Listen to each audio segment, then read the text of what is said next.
Okay guys, as you can see no, mga katulad nga ng nasa thumbnail, mga taga That's Entertainment naman ang nagbigay po guys kay Mother Lily of course. At syempre, actually marami nung medyo maaga pa, marami na kasi like nandun sila Aiko Melendez, Dina Bonnevie, marami kaya lang nga medyo late ako dumating. Dumating ako mga past 9 na. So nanggaling kasi ako sa preview ng Jose Rizal sa Metropolitan Theater. But anyway, nakita niyo naman si Jennifer Sevilla talking to Miss Rosel Monteverde. Si Rosel ay anak ko. Ito, habang kumakanta yan si Ricky Dabao. Si Rosel ay actually, si Jennifer Sevilla ay unang mga gumawa ng pelikula sa Seiko Films, diba? Marami siyang ginawa doon. So, parang Seiko Jewel siya. Same with, ayan, si Justoni Alarcon din. Kasama rin yung kanyang wife. So, pero syempre, as time goes by, alam naman natin, si Justoni ay nanggaling din sa Dutch Entertainment, parehas ni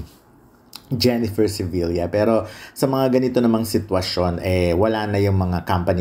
No, uso lang naman yan. But anyways, ayun na nga. So, in this video rin kanina yung pagdating din ni Richie Rivero, so nagbigay-pugay nga siya at again for me very nice. Even before naman pag pinapa-interview ng Regal si Richie, siguro hindi lang talaga, well, may mga bagay lang talaga na hindi natin pwedeng panghimasukan pa pagdating sa ganyan, kung ano man ang naging problema noon.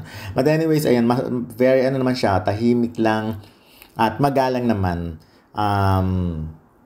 Hindi nga, for me hindi papansin. He knows kung saan siya lulugar, yung ganyan. Pero ito nga, gabi rin, sayang hindi ko naabutan yung parang eulogy actually. Hindi, kasi nagsalita si Aiko Melendez, pero hindi ko na siya naabutan, sayang.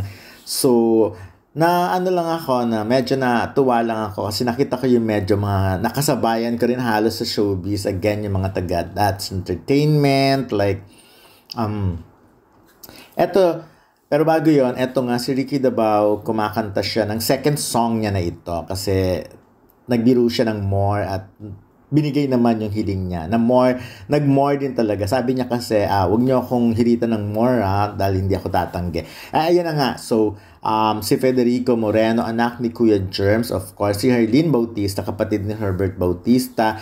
Ayan, si Miss Wilma Galvante na dating taga-GMA din. Ngayon, alam ko nasa Net25.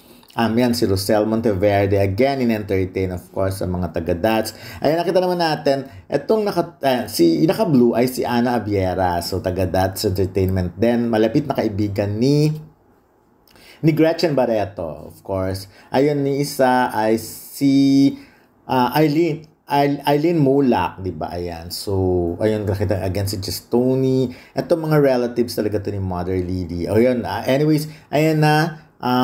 Siguro for now ang mga baguhang artista na nakita ko yan si Ryan Bang, of course, and si Janela Salvador. So yan nga, it's a mixture of mga dating artista sa mga bagong artista. Nakakatuwa yung pagkikita ni si Ryan Bang, very accommodating, yung parang lahat ng artista kahit veterano parang close na close sa kanya. So that's Nadia Montenegro, alam naman natin, and again si Eileen Mulak, at syempre si Nadia, syempre, nag-start din naman yun sa kay Kuya Germ. So, nakakaano lang, no? Yung nakikita mong nagsasama-sama sila.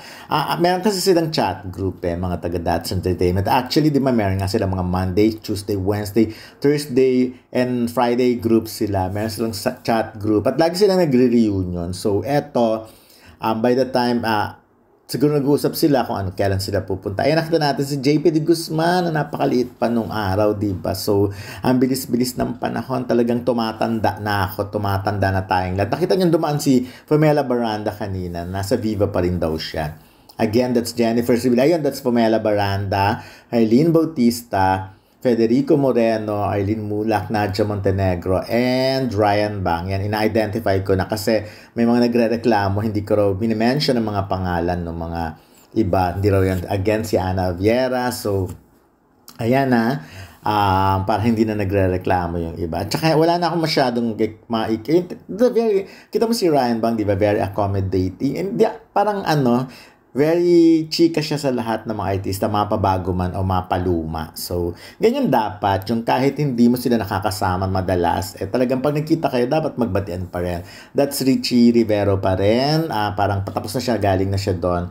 And of course, ayan, may mga pictorial na nagaganap. I'm sure si Kim, nakilala niyo naman yon. So, that's it. Ito na muna for now. And I'm sure ngayong Thursday ng gabi, mamayang Thursday ng gabi, mas marami pa ang pupunta. At sana ay magkaroon kami ng chance. Medyo marami kaming lakad at lahat ng mga entertainment editors ay magsasama-sama nga rin doon. So, again, i-update ko na lang kayo sa iba pang mga kaganapan dito sa wake ni Mother Lily. At syempre, again, hindi rin naiiwasan talaga yung every time nalulungkot ka pag napag-uusapan na naman yung mga experience, yung mga karanasan kay Mother Lily. Talagang lahat-lahat. Ayan, si JP De Guzman, Nadia Montenegro, Arlene Mulak, Ana Abiera, Marlene Bautista, Federico Moreno. Si Federico, si Kuya Germs ay very close kay Mother Lily. Alam natin yan. So, ito na muna for now, guys. And maraming salamat sa